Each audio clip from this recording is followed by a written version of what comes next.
Thanks very much, Sarah. Everybody can hear me okay? I've just been saying to Pat that whenever I was invited to this conversation, to conduct this conversation with him and with yourselves, I started reading up about him and listening to him on YouTube and, finding out what I could. And I've said to him just now, it's like finding out that you have a neighbour who knows everything and you never knew the neighbour knew everything.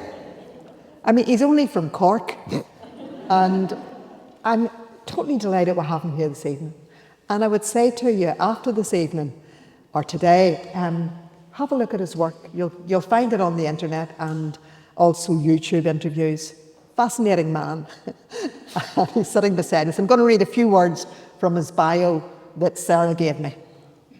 Pat trained in medicine, psychiatry and philosophy in Ireland and the UK.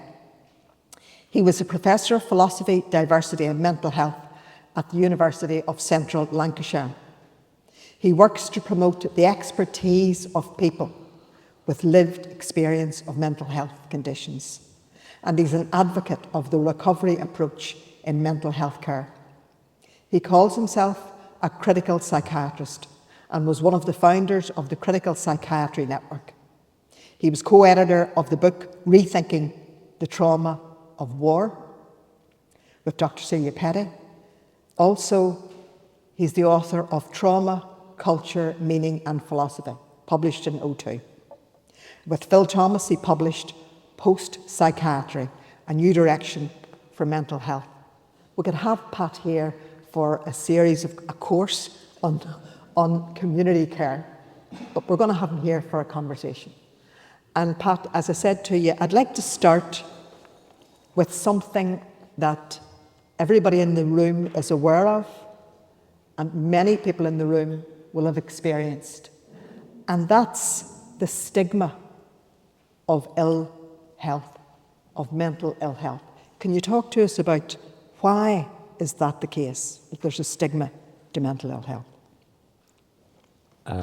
First of all, thank you very much for your generous introduction and for Fergal and Sarah for inviting me up and for Jake for giving me a wonderful tour of West Belfast this morning.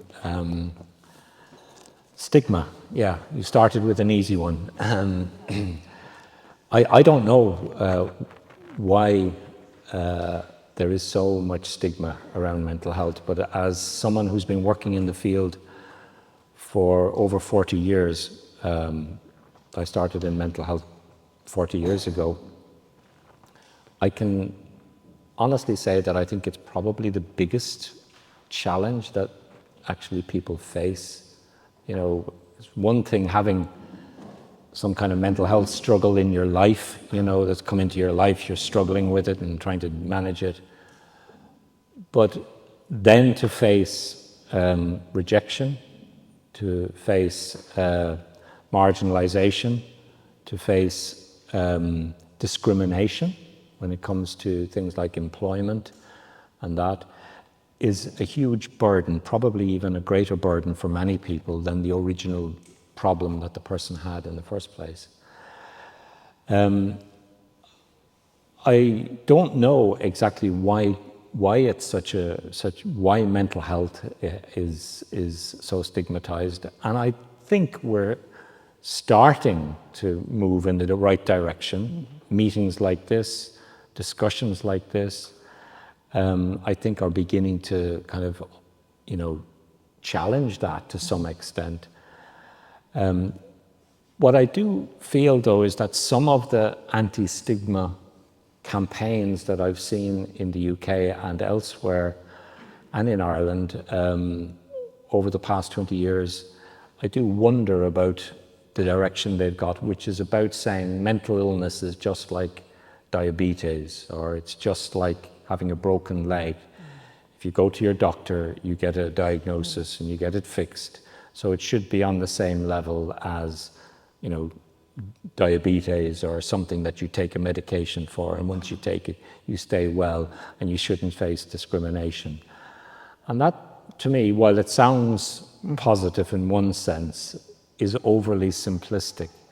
And I think it does lead to a kind of notion of mental illness being something to do with a broken brain, because just as if you have diabetes, you have something wrong with your pancreas, you're not producing enough insulin. And it also makes the solutions, I think, it carves out a particular direction for what the solutions are, and that's usually pharmacological.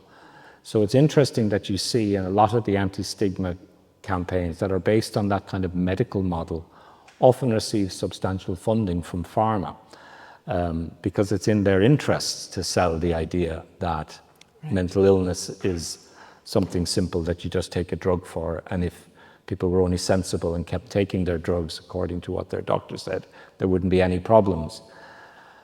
What I see much more effective and much more positive is to move away from that kind of idea and to start, and one of the things that I've been interested in is to start exploring the links between struggles with mental illness and human creativity and innovation.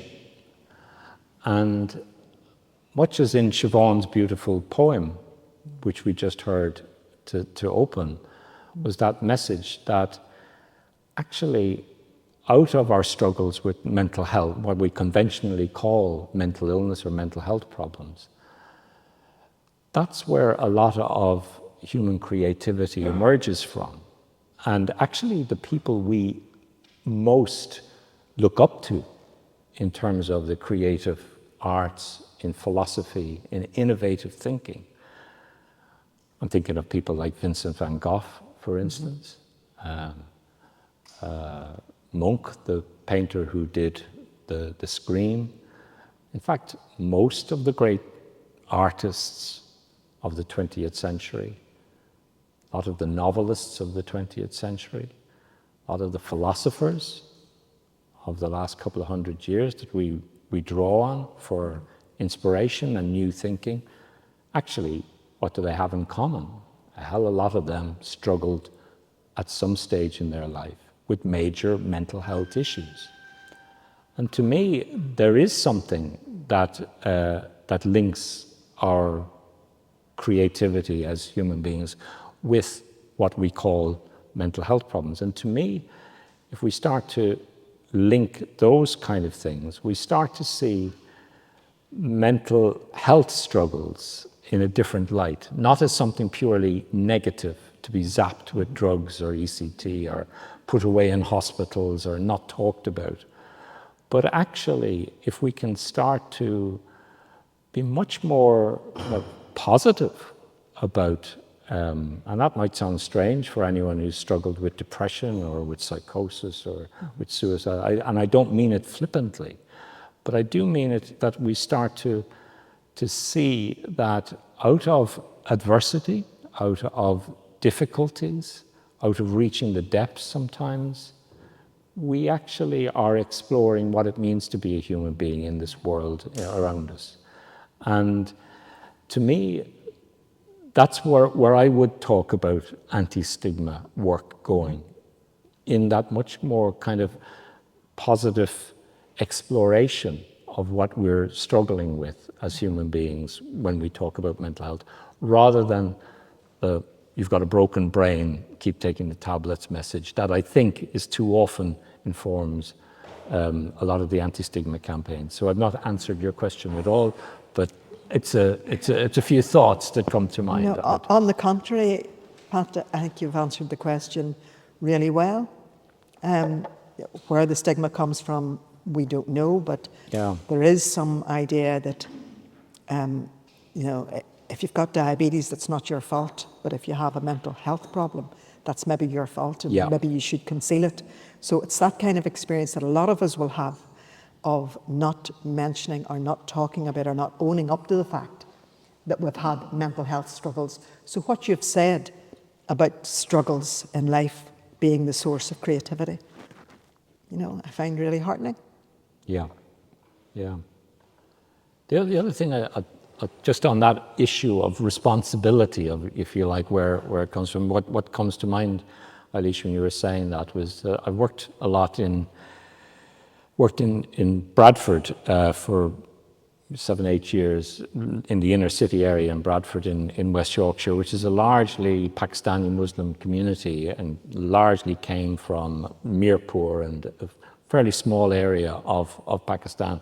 A lot of the immigrants who came to work in the mills when, they did the night shifts in the mills because the local Bradfordians didn't want to do that. So there was a big immigration from Pakistan came in the 60s and into the 70s and that. And those were very traditional communities because they came from villages. They came en masse. Whole families came. And so when I was working there, it was back I moved to Bradford in 95. And we were working with those communities, and very often the mental health problems were put down to not something individual, but it was a jinn or it was a spirit. It was some kind of supernatural thing that was bothering the person. Yeah. And while, again, the kind of traditional approach to that was to educate people that it wasn't a spirit, it wasn't jinns or whatever, and to tell them that actually it's a mental illness, it's something to do with your brain. And that immediately kind of, when I started working with people from that community, that just didn't sit right with me, that I wasn't sure where mental health problems came from, and I couldn't hand on heart say something wrong with your brain, it might be something happened in the family or whatever. And to me, culturally, what the spiritual explanation was doing, it was locating the source of the problem, not in the individual, but outside of the individual. And I saw this in Africa as well, in African communities. And often when a traditional healer or religious person would come, their pronouncements would be that there was a disturbance in the family spirit world and that certain sacrifices had to be done to make that right. Your auntie so-and-so who died 10 years ago, you're not doing proper kind of honoring of her at her anniversary, and you've got to do something about that. Or something else has happened that's now causing a disturbance in this generation, in this person. And so the prescription would be to kill a chicken or do certain rites or do something. And it often struck me, both in an African context and in the context of working with the Pakistani community at that time, that actually made a lot of sense, because what it did was that it did take away responsibility from the individual. If a spirit came into you and made you a bit mad for a while, well, then the spirit could go out of you again and you were fine. Whereas if you got a diagnosis of schizophrenia from someone like me, that you're stuck with that for the rest of your life. And everybody will see that and know that. And it also struck me that in terms of dealing with the problem, it was bringing the family together, and it was bringing in uncles and aunties, and it was saying, you've got to do something, you've got, And so what we tried to do is to kind of work with the local healers and have conversations with families that weren't just about, oh, you've got a mental illness, these are the tablets you have to take. We had to do that sometimes. I mean, I'm not saying it was all simple and straightforward. But I think we were trying to work with a respectful way towards something that that actually led to less stigma in a funny way sometimes for the individual. Now, I'm not trying to glamorize traditional cultures. Often people are stigmatized and marginalized. I'm not trying to say everything is fine in local African villages or in Pakistani communities. But everything isn't fine in Western cultures either, and everything isn't fine with the way we respond either.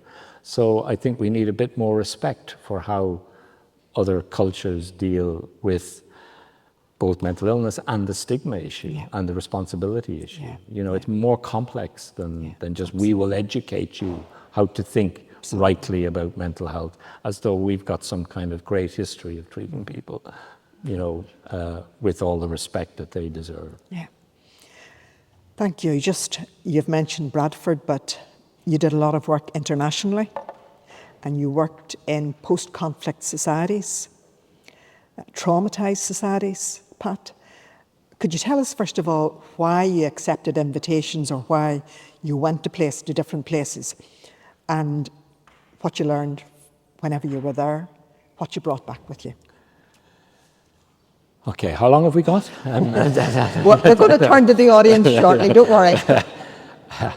Second. Just, there's a grey Volkswagen, if anybody owns it, it's blocking the entrance. If anybody here is parked, they don't have the car reg, a grey Volkswagen? No? I'm going to invite the song and poem before the break. Okay.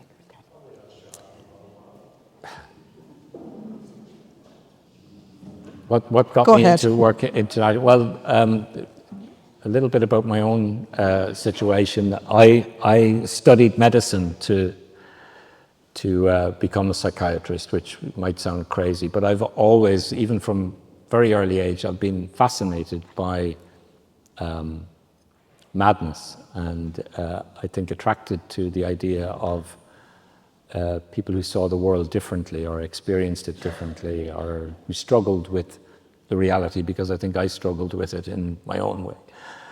And I wanted to work always kind of I knew from an early age I wanted to work somehow in this area, and so I did medicine to get a ticket to work with people with mental health issues. So I ended up I qualified as a doctor in 1982 and went straight, as I said, into mental health work in 1983, and bang, I came, up against kind of psychiatry in Cork in the early 80s. Wasn't a very creative place. And I started to study philosophy the same time as I was studying psychiatry at night in UCC.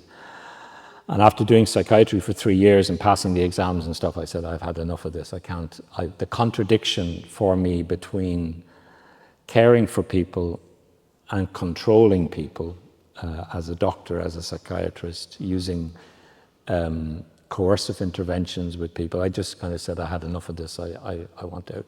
So I decided to leave and to just pursue a career in doing philosophy, and signed on for that. And then I saw a little ad in the British Medical Journal that all the ads for doctors are at the back of they used to be. It's probably different now in the digitalized world, but at that time, every Friday the BMJ came out, the British Medical Journal, and at the back of that was a supplement with all the jobs you'd look for as a doctor. You'd look for the jobs, and I saw this little ad looking for a psychiatrist to work in Uganda with victims of torture. It was an organisation called the Medical Foundation for Care of Victims of Torture. They've now changed their name to Freedom from Torture, and they're a very big organisation based in London, but with branches all around the UK. I don't know if they're here in Northern Ireland as well. Haven't heard of it. Yeah, but at that time they were just a very, very small, tiny organisation, headed up by a woman, Helen Bamber, who went on to found another organisation called the Helen Bamber Foundation. But there was just Helen and another woman working for them at that time, and they got money from Amnesty International to set up a project in Uganda, because Uganda was kind of synonymous in the 80s with torture and violence against communities. You'll all have heard of Idi Amin and the fairly notorious kind of violence that went with his regime. What a lot of people don't know is that after Amin, the regime of Milton Obote, who came after him, was probably even worse. And in the early 80s, a lot of Uganda had been laid waste, and people talked about what were called the killing fields of Uganda to the northwest of the capital, Kampala. They reckon about 500,000 people were killed there, and just bodies left. It was horrendous. And that notion of the killing fields came from Cambodia, where something similar happened under the Pol Pot regime. So that Amnesty International had been criticizing Uganda for a long time. And the regime of the current president, Museveni, came in 1986, and they wanted to do something positive, so they gave some money to the Medical Foundation to set up a project for people who had been tortured there. And it was originally supposed to be based in Nairobi with refugees from Uganda. But then the new regime, Museveni's regime, seemed positive about human rights, so they decided to set it up in Kampala. And I responded to the ad and got on well with Helen, and I was recruited and went out there. And it was, I met my current wife, my only wife, Joan Giller. She was... glad to hear. She was the other doctor who was recruited, and there was a Ugandan social worker. And it was probably the most ill-thought-out project in human history to send these young white doctors out into the middle of what was a war zone, effectively, and set up a project to treat people who would be tortured. And we very quickly said, Joan and I looked at each other and we said, we can't do a lot here, but we could do a lot of harm. Yeah. You know, we could do actually a lot of harm, because at that time, Uganda society was on its knees. Everything was broken. It was a mess. There was still fighting all over the place. I had my car stolen at gunpoint. I was hijacked, and you know, that was a common enough kind of thing to happen. But what we saw, was that actually people were getting on with things as well. You know, people were, we went to visit various villages, and what struck me was when you went there and we asked people, how can we help?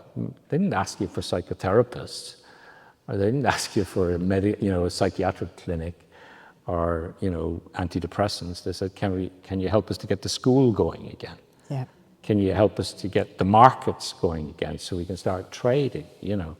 Can you help us with the roads are terrible? Can you help us, so that people can get in and out, stuff like that. And so the idea of going into a situation like that and setting up some kind of psychotherapeutic program just didn't seem a lot of sense, So we kind of said, actually, if we start to do that, what then that'll be seen as the solution from outside, which we didn't feel any great confidence in Western psychiatry as having any great answers.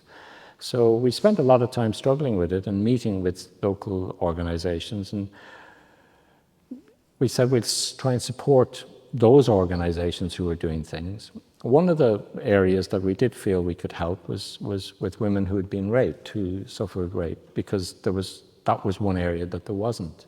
There was silence around that.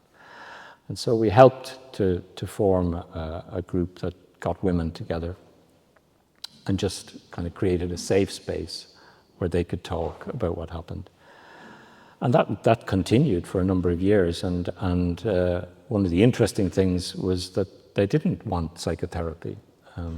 They created a cultural group that they started to write plays and musical kind of shows about what had happened in the war and how everyone had suffered and how the women had suffered. And they wanted to express that and talk about it. They also created a little economic revolving fund whereby they supported one another to buy some livestock or to develop their income, basically, to support their families. So the efforts that came out of that were very practical, cultural, but in the context of doing that, yes, they talked about what had happened. Yes, they spoke about it. Of course. Yes, they shared experiences. But the talking wasn't put center stage as we would do with traditional psychotherapeutic approaches, where we say to people, you've got to come away into a room with me and talk over and over about what happened to you. Decontextualized, away from your family, away from your friends. And so it really spoke to me about the importance of community and about us as mental health people learning from what resources people had themselves. And I can remember if you go anywhere in Africa, but particularly Uganda at that time, at night is when things, in the early evening, when all the markets start to come up, and people would be selling their goods, with little candles and stuff, and everybody comes out and buys things and chats and talks and has a drink and whatever. I can remember, walking through one of the markets one evening and kind of thinking, the idea that me as a white Western guy, trained in a university over in Ireland, has anything to teach these people about talking to each other is nonsense, you know. That seemed to me to be an outrageous idea, and whoever dreamt that up kind of was, you know. So anyway, to cut a long story short, I think I got more, and Joan, we learnt more from Ugandan people about dealing with torture, with genocidal violence, and how to move beyond that. We learned certainly more than anything that we did, and it was a huge learning experience for me. So basically, you asked me how I got into that work, so that's how I did it. Yeah. Thank you, Pat. There are people in the room who have experience of working in the field of mental health issues and post-trauma, and I'll come to you just very shortly. Before I do, I think we have a singer in the room. Am I right? I just would like to introduce Sinead, is it? Quinn? Brendan. Ah, Brendan. Sorry, Brendan.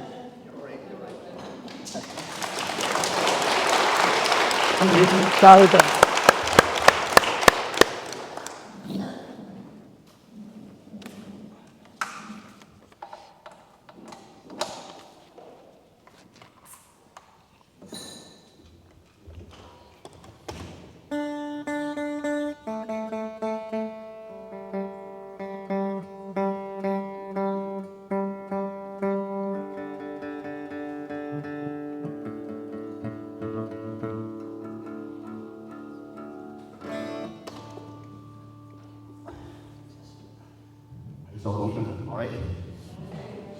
I'll get.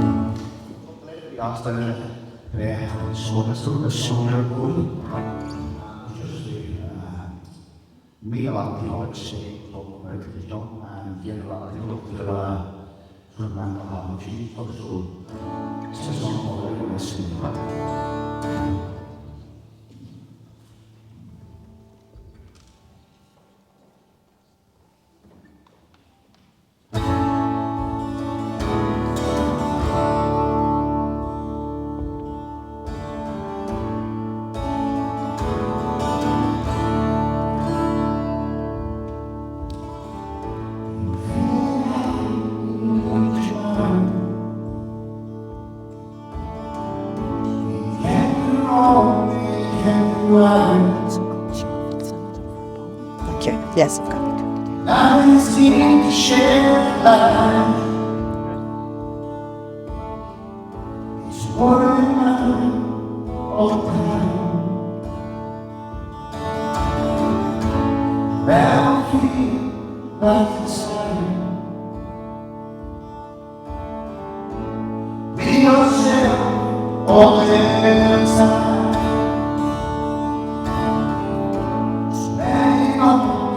All this time, broken dreams and shattered lives. Swaying inside, we got no place to lie.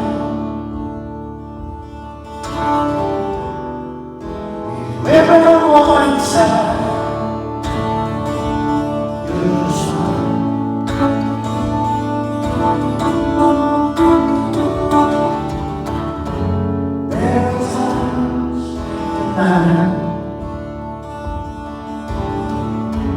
Everything seems so right. So one time, it's all I am. Look around, the world is shine.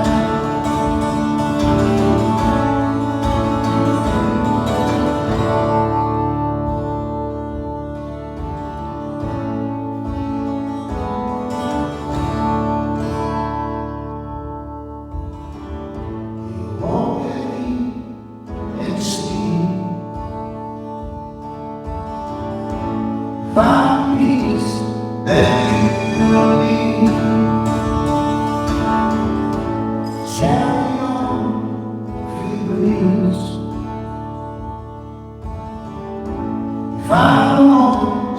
that you need. So let the evening sun,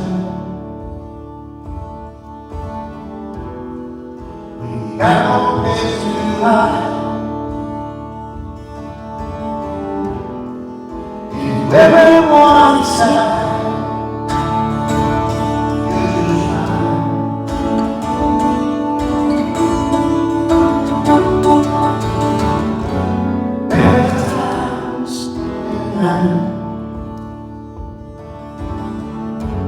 everything seems alright.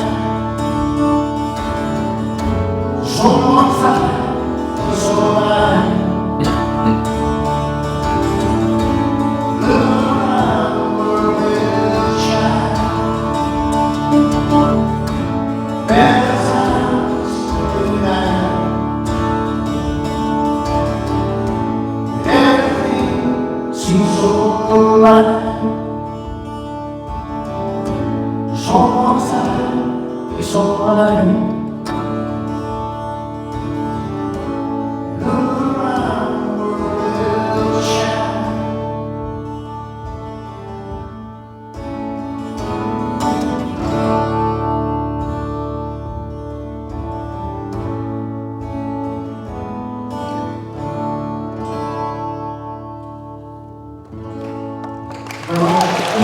Thank you, Jim. Excellent. Well Thank done. you.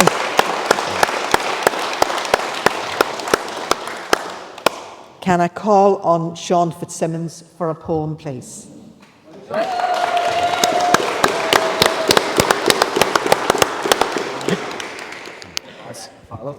Section ones. Thank you, Brendan. That was brilliant. This wee poem's called Hope. And I think hope, if you can give it to anybody, is the most important thing fighting their own inner battles with mental health. I think I listened to one of Pat's talks and he was talking about hope. I think you're on the journey on your own, but if someone can hold the torch of hope, then and eventually it can light your flame, then that's it. So I want to inspire hope through my poetry. So here it is. I remember days when I would sit and contemplate my past, lost in so much darkness, thinking I would never last. But every day I'd wake up, I'd find some hope and fight, until the day I looked inside and I found the gift to write. So how can I say it, portray it on a beat? Yes, I am that little boy that roamed them Belfast streets, kissing up the alleys, hopping buses like young frogs, a case of beer, a barrack, and them alleys turned to bogs. The smell of piss, a lumber, tough streets but full of crack. These streets were made to break a man, so be careful looking back. Looking back on my past, I'll state it loud and clear. Surviving in the shadows, it filled me full of fear. Fear became my master, self-violence was a choice, until the day I realized I had a fucking voice. All of us have choices, be them choices hard. All of us have paths to take back to them shining stars. As I was surviving, dreams showed me I could thrive. Life became so hard sometimes, them dreams kept me alive. Thank you.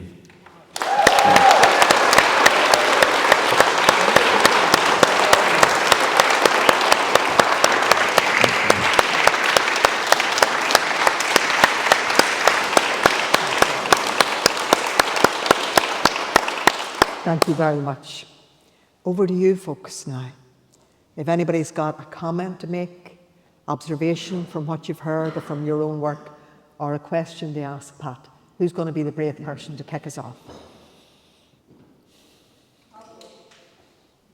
Thank you.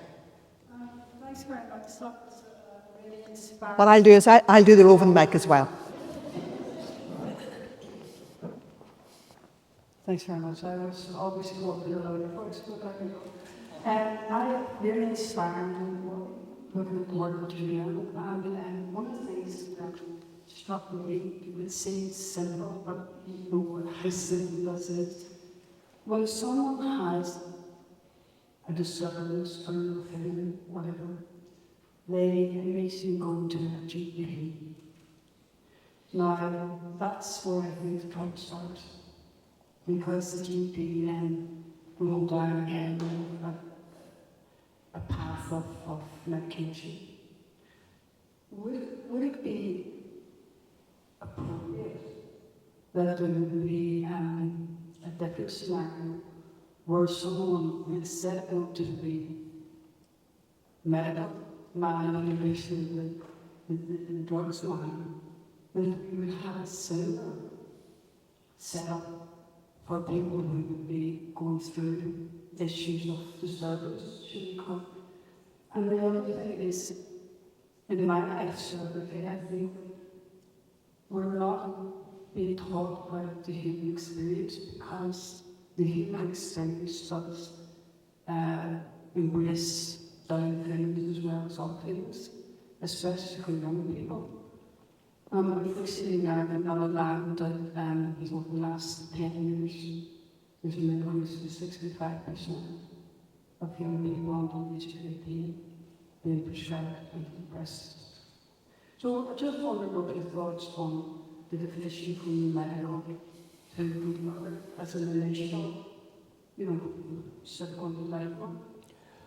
Yeah, I mean, I think your analysis is very correct. I mean, I think that is, if you like, the script at the moment. If someone starts to talk about suffering with anxiety, depression, suicidality, eating problems, voices, whatever it is that we conventionally lump into this territory of human struggles we call mental illness or mental health or whatever, then it usually is go and get a diagnosis, go to the GP and get a diagnosis. And I think I'm not at all, I mean, I have the huge respect for GPs, and I think actually GPs do a hell of a lot better with many people than mental health services do. And I've seen many people who have had tremendous support at primary care level from general practice. But I think you're absolutely right. I mean, a GP has 15 minutes, max, to see someone. And very often they're under pressure, and very often their algorithms, if you like, in training is if you have, 5 symptoms of depression, that's low mood, someone's not sleeping, they're maybe off their food for a bit, they're feeling down, low energy or whatever. Well, you get those symptoms, that means the person's depressed, and the first thing is very often an antidepressant, or that comes along very quickly, at least in that script, in that way of looking at things. And I think GPs probably would be very happy, I would imagine, if there was an alternative streaming, because I think the GPs I talk to don't like that.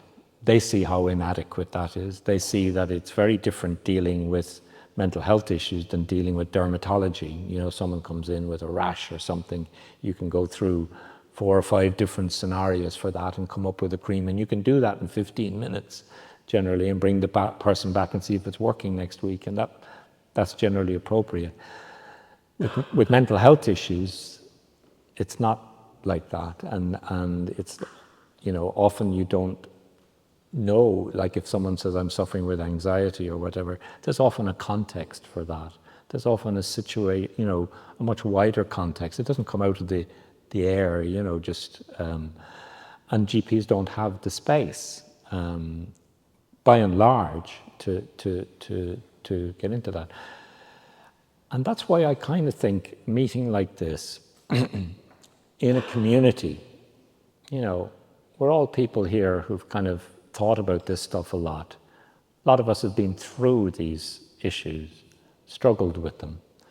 Could we not come up with a better script around how we respond to people?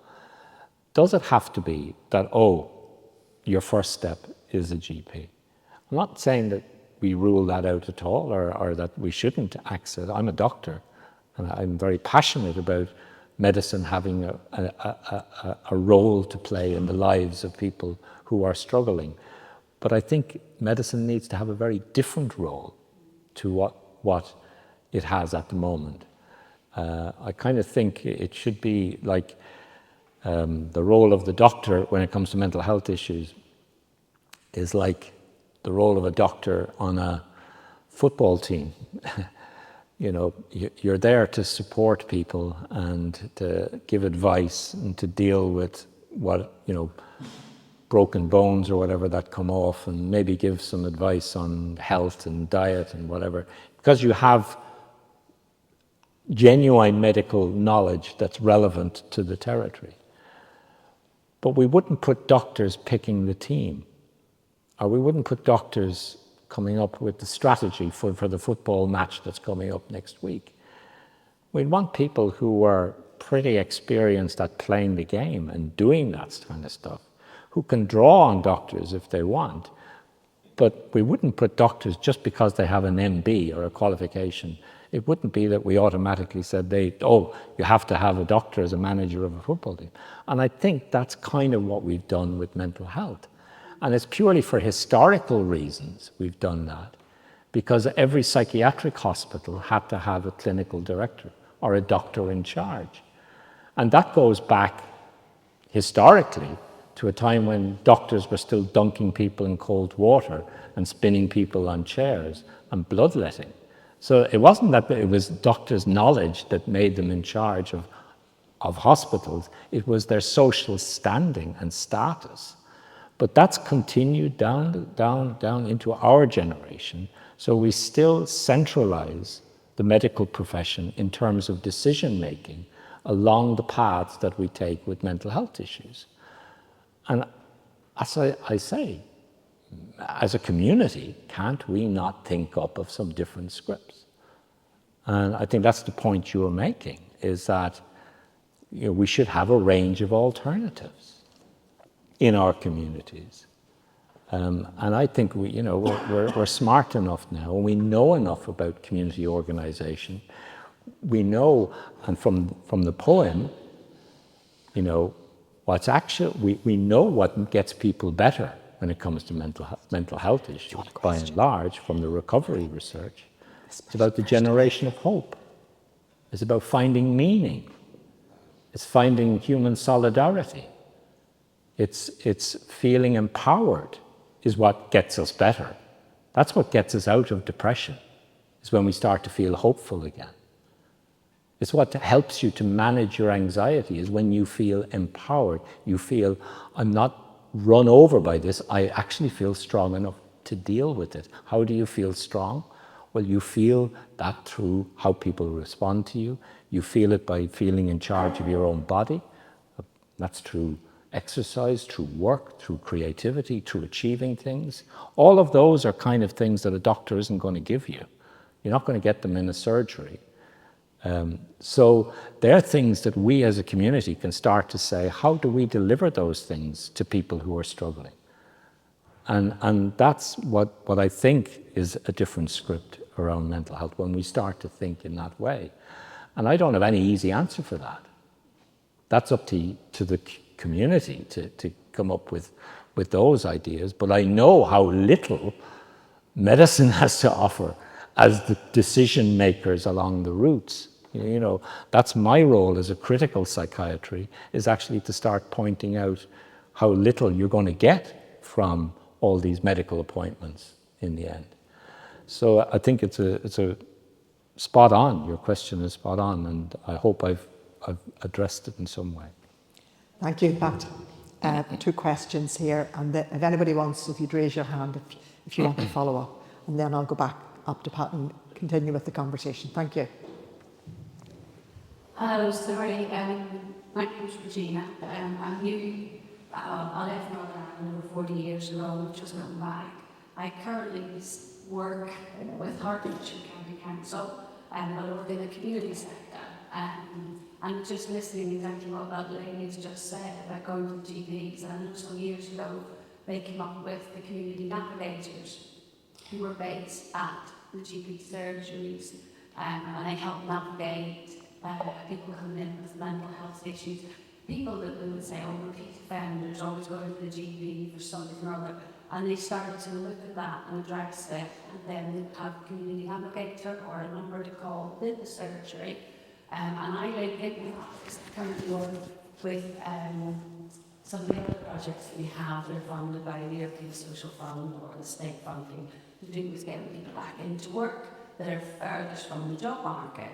And people there, I don't know about here, but they'll send them thinking, right, they come from DWP, send them to go to work, and you listen, and they're not ready for work. There's a lot more there with mental health issues, and the links in with ADHD, and AD autism, neurodiversity conditions. There's so many things there. Disabling people. What we said about trying to do was talks with surgeries, with community navigators, how you can poster, how you can navigate people around the area where they live and search for help within. So I'm here to listen to see what is here in a very similar field and how can we direct people to about understanding the new script, what's in place, what could be in place, linking to GP surgeries, any activists or any way that we could help navigate people to who to go to and what's in place here to do that. Thank you.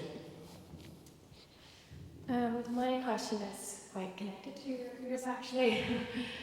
Hello, it's a pleasure to be here. My name is Claire Louise. I have a master's degree in counselling and that doesn't qualify me to be a counsellor, so I've had to do another degree to get my 100 hours. I'm a massive advocate for creative therapies, and my experience in trying to study such a thing in Northern Ireland has been quite dire. Music therapy can't be studied here, you have to go overseas. Art therapy is, last time I spoke to them, they're not sure if they're going to run the course. Really? So if I wanted to be a creative therapist, I asked the question to my tutor recently, what can I do to be a creative therapist? He didn't know. So I wrote to the ACP and I asked them, what can I do to be a creative therapist? And they said, well, you can do a master's degree in each individual art therapy, music therapy, play therapy. You can pay thousands and thousands of pounds to become that. So there's no generic creative therapist that seems to exist. And if you want to be that in this country, you can't, you have to go overseas. So there's a lot of limitations to people who want to help in a creative way. I just wanted to point that out and ask, what can we do to change that in our wee country and try to make more people facilitated to help others in a creative way? If that makes sense. Thank you, Pat. Is it okay if I take it two more? Yeah. Someone up here? Is there someone up here? Yes. My name is Brenda. I've been involved with social building community gardens. And one of it was during COVID. And we took some waste around and we built a small community garden with some of the people whose backgrounds on the way onto it. So we physically changed the landscape. It's been over 3 years, and what we've noticed is people will come in, they're starting to come in a bit more, they're a bit nervous. But what we've noticed is the connectivity. Some people have said that they've met neighbours they never spoke to, even though they've lived beside for years. And we've seen them the disconnection from people who's driven a sense of isolation and loneliness. I once read an article by Dr Pat Bracken, and he said, one of the problems we're having is the disconnection with nature, and we're not supposed to live this way. So what we're trying to do is, we're trying to run programs from our little space. It's very, very working class, it's only 10 minutes from here. But it's not so much, it's more about how to teach people how to grow their own, how to get people to stay together, to grow together, to build more of a little productive community. And then I read something I've never heard about it. It's called Maslow's hierarchy of needs. And when I looked at it, I saw you need certain things in your life so that you can survive and also grow. We're being affected by, for me, consumption. People are being told that you have to have a certain type of TV, drive a certain car, your heart has not to look a certain way before you are worthwhile. And I feel that that has been into the widespread depression and feelings of inadequacy that people have. And that everything affects mental health. Your self-worth is dictated by your material possessions. And we have little chats in the garden sometimes. Recently, a mum came in and said, I need a new TV, this one's not big enough. And I said, well, what's wrong with it? And we had this conversation. And by the time she left, she decided she wants one big TV. So, I'm sorry, I'm not being very specific. It's a wider thing. I'm only speaking about what I know. Do we have to start moving in the way people think as a community of where their self-worth is built? But do we also tie that into a clean environment, something where you're front door and you're stepping out into your street and you're saying something which is a bit more visually reassuring? And do we start looking at I believe we start from within your own community, but we have to address the wider scale of where does our self-worth come from, and how do we find that little connection that builds a community from the ground up, and is it literally starting to grow peas and beans? Done. Thank you very much. Last one, Pat, over here. Thank you. Hi, I'm Jennifer. Just in response to everybody's asked a question that seems like them with that, I'm a social prescriber for mental health. So instead of a pharmacological prescription, I socially prescribe, which connects people with different groups and local resources in their communities. For instance, I'm based in the southeastern coast area. I work on a project called tSláinte Mheabhrach, and I would have a lot of referrals coming from the multidisciplinary teams within the Down locality. I don't think MBGs have been rolled out in the surgeries anywhere else yet. So within the MDT, you have the practice physio, a mental health practitioner, the social worker, the nurse practitioner, etc. And they would refer through to me cases where people need quick access to counselling. The project that I'm working on was literally funded for 2 years, and that will conclude in March. But over the last sort of 18 months or so, I have had an overwhelming response from families looking for sort of a holding space, if you like, for awaiting diagnosis for their children for neurodivergent conditions. Also people who have been through trauma. I am very much like to work from a trauma-informed, through a trauma-informed lens, and a lot of our counsellors and psychotherapists have the same training. We have seen a lot of people who have experienced the traumas, different traumas in life, capital T traumas and small T traumas. But what I have seen, particularly for me, in the place where I work in South Down in Downpatrick, I have personally had 156 people and families who have been helped by that project. And it's about linking people in with, for instance, the ADHD Hub in Newcastle, the family support in Downpatrick for autism. It's very much about that community connection. And I think that's what people are talking about. And the GPs in my area too have referred into the project. But it's very much the organisation that I work for, it's called Down Rural Community Network. For the last 10 to 15 years, they've been doing very much social prescription. Mine's very specific to the project with mental health. But when you look at it, when it comes down to it, it's all mental health and well-being, and they have the horticultural projects, and they run and help people get finance for different community groups. So it's all about communities, people working together, and peer support. People who've been through similar situations, similar mental health issues, coming together and supporting each other and giving each other advice. Thank you very much. Over to you, Pat. Yeah, well, I mean, I think most of what people are saying is very much in tune with what my own experience of things. I think what I've seen over the years working with many different individuals and families is the diversity of, if you like, pathways that help people to get out of being stuck. I mean, I see people, when you've got a mental health issue, whatever it is, people can get very stuck in their lives and can feel that there's no way forward. How am I going to get beyond whatever it is, feeling so depressed or in a psychotic state or suicidal thoughts or whatever it is? That feeling of being stuck is dreadful. It's horrible. And there's no minimization in my mind of that.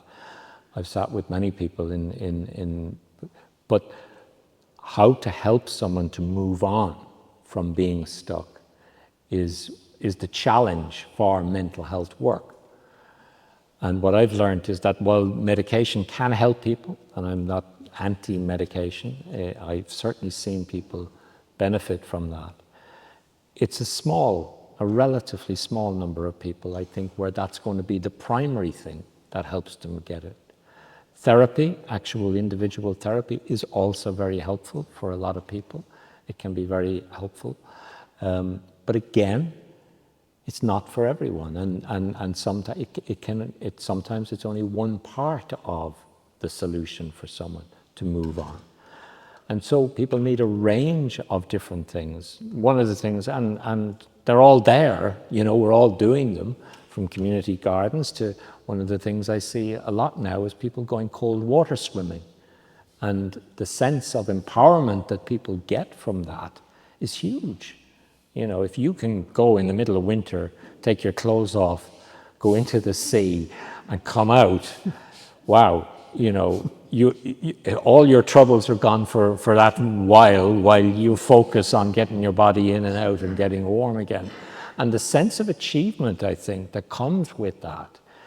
And usually, largely it's women that I see down where we are in West Cork. It's largely women in groups who go cold water swimming, and they have the crack, and I know a couple of people in particular who've been recently bereaved, have been really down and stuck with the low mood and sadness that comes with bereavement, who've been really helped by that sense of getting something in your life that you feel, I've done, I've managed, I've moved on, I've got something that I'm in control of. And if you do that in a context where you can share it with other people and you can share their struggles, because we all have struggles with our kids, with our own lives, with everything. If you can share that space, well, that to me can be a pathway for people to move forward. It might not be the full thing, but it's part of it. Employment is so important for people. Housing is crucial for people. There's nothing, when you see people being rendered homeless, that's crushing. And if you're already struggling with issues like depression or anxiety in your life, and then you're struggling with bloody well, where are you going to live? And I work now, most of my work at the moment is with asylum seekers down in Ireland, and it's breaking my heart to hear of the struggles through being put on the street, because in the south, we're now saying to asylum seekers, we don't have accommodation. So young people are turning up after horrendous journeys and thinking they've reached somewhere safe, and then they're told by the IPAS office, the International Protection Office, we don't have anywhere for you to sleep. You'll have to sleep in a sleeping bag on the street. It's crushing for people, I think, and the sense of anxiety and everything that comes with that. So I'm saying that just to say that the things that help us move on are diverse. They're as diverse as we are as human beings. And what helps us to become unstuck are a range of things that we all have in our communities, from music to poetry, cold water swimming, but they're also about jobs and housing and human rights and access to things that we all need as human beings, and prioritizing them and seeing those things as associated with a mental health agenda that community groups can do, rather than it just being go to your GP if you're depressed and get pills. That's our only script around mental health. If we can start to change that and make the focus on that range of things that actually we know through empirical scientific work what gets people better, then I think we will start to make progress. Thank you.